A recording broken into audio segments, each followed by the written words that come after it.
Le poids de notre poubelle a doublé en 15 ans, mais sa composition n'a pas changé. Ce poids pourrait être réduit d'un tiers grâce au compostage et lombricompostage des déchets ménagers comme les épluchures de fruits et légumes, les restes de repas, le marc de café.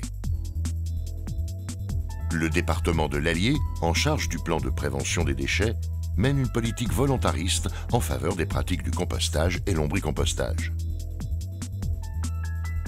Allons voir Géraldine et Pauline. La première pratique le lombricompostage de ses déchets au bureau et la seconde en appartement. Je travaille pour une communauté d'agglomération et nous travaillons sur un programme de prévention des déchets. Donc l'objectif, c'est de réduire la quantité de déchets que l'on produit. On a décidé de mettre en place le lombricompostage, donc le lombricomposteur que vous voyez à côté de moi, pour voir que c'est assez facile de faire le compostage des déchets alimentaires, même dans des bureaux. Pour la facilité de cette pratique, en fait, c'est naturel, c'est-à-dire que tout ce qui va être les épluchures de fruits et de légumes, mes collègues vont facilement me les apporter pour nourrir les vers. Et il y a ce côté, on va dire, affectif avec ce lombricomposteur où les gens viennent voir où ça en est, est-ce que ça s'est bien développé, quand est-ce qu'ils peuvent récupérer le compost. Et du coup, il y a tout ce système un peu pédagogique autour de ce lombricomposteur, même pour des adultes, je trouve que c'est une pratique qui est intéressante. Moi, j'en suis pleinement satisfaite. Mes collègues sont surtout satisfaits de voir les vers se multiplier et de pouvoir récupérer ce compost pour leurs plantes. Alors certains en récupèrent aussi pour les plantes chez eux quand il y a une grosse production. Donc oui, moi je suis pleinement satisfaite de ce système dans un bureau. Je trie mes déchets avec les sacs qui sont distribués par Vichy Val d'Allier. Donc les déchets, on va dire, ménagers dans le sac noir.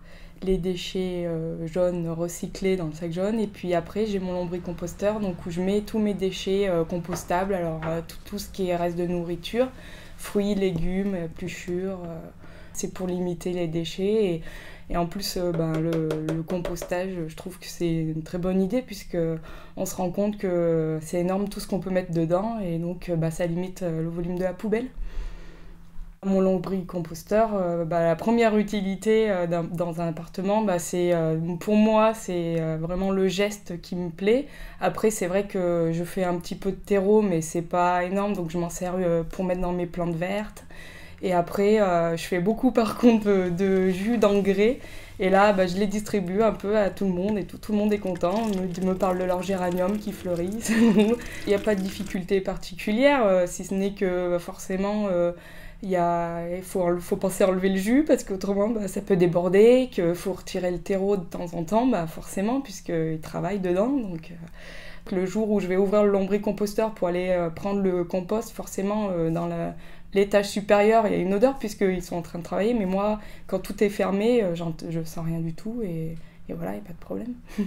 Tout le monde peut le faire et puis voilà, tout le monde a peur que ça soit pas très hygiénique, mais c'est comme n'importe quel animal qu'on met dans un appartement. Il n'y a rien de plus facile puisqu'il n'y a rien à faire à part donner à manger aux vers. Donc y en a, ils ont des animaux chez eux, ils donnent à manger aux lapins, ils donnent à manger à leurs rats, moi je donne à manger à mes vers. Si vous êtes intéressé, vous pouvez trouver un lombricomposteur dans certaines jardineries ou sur Internet. On peut aussi le fabriquer soi-même.